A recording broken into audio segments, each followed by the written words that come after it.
Hi everyone, I'm Wendy, and today I'm showing you a whole food plant-based granola bar recipe.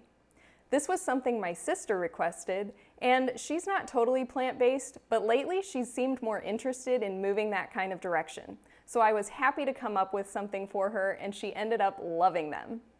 This is a pretty basic recipe, but you can change it up in many different ways. I'll give you ideas throughout the video, so let's jump right in. It starts with dates. This is the main ingredient that will bind the granola bars together. We're basically going to be making a date paste, so you want to start by soaking the dates in water. This is about 2 cups of pitted dates along with 1 1/4 cup of water. You can use any kind of date you like, and today I'm using medjool dates. I'll set those aside to soften up a bit while I gather the rest of the ingredients. In a large mixing bowl, I'm adding 4 cups of old-fashioned rolled oats. Then, to flavor it up, I'm adding a heaping teaspoon of vanilla bean powder. I've mentioned this before, but I have come to prefer vanilla bean powder over extracts. Extracts either have alcohol or added sugar, and they just don't have quite the same powerful flavor as the vanilla bean powder. So if you can get it, I definitely recommend it.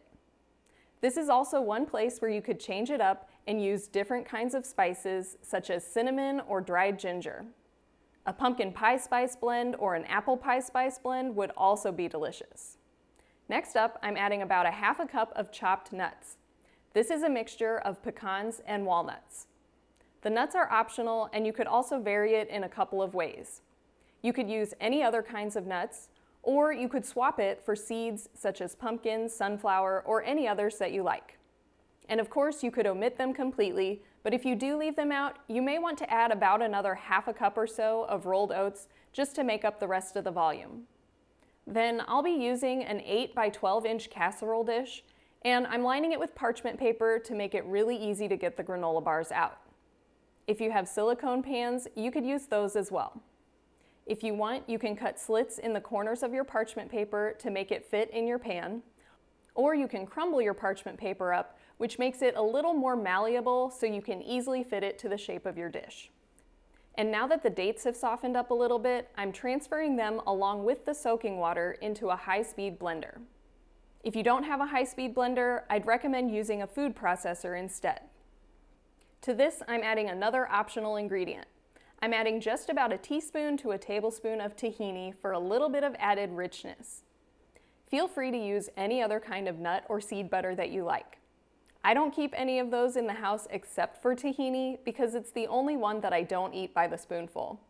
But of course, a little bit of peanut butter, almond butter, sun butter, or cashew butter would be amazing as well. Or if you choose to leave it out, you don't need to replace it with anything. Since it's such a small amount, it won't make much difference.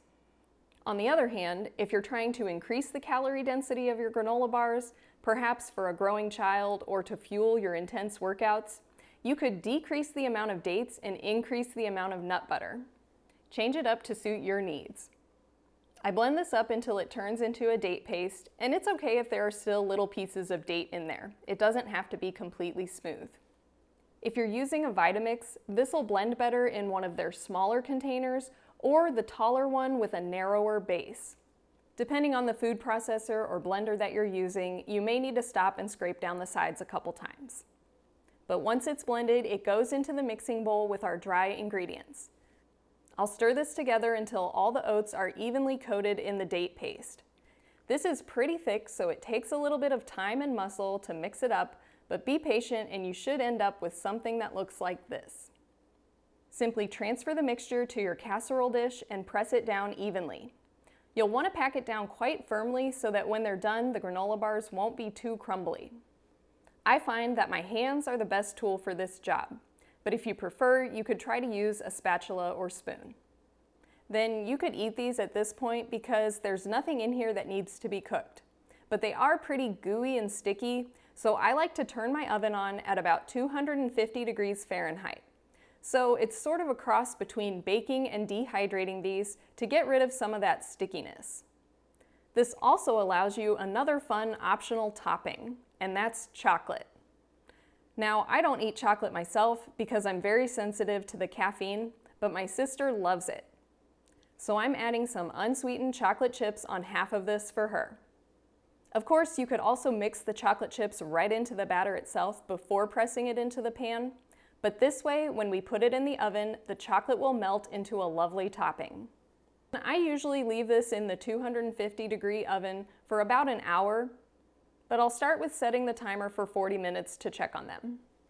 The exact amount of time it takes will depend on the type of date you used and how much moisture was in them to begin with.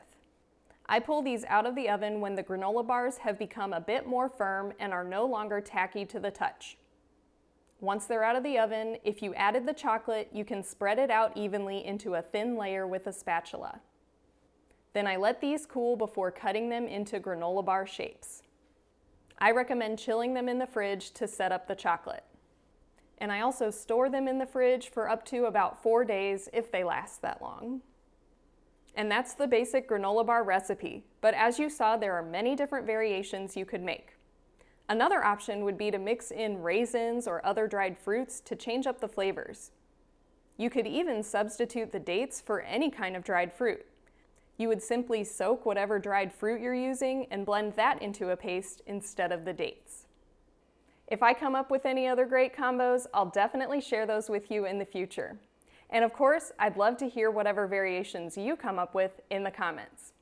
Be sure to hit the thumbs up and subscribe to my channel for more plant-based ideas.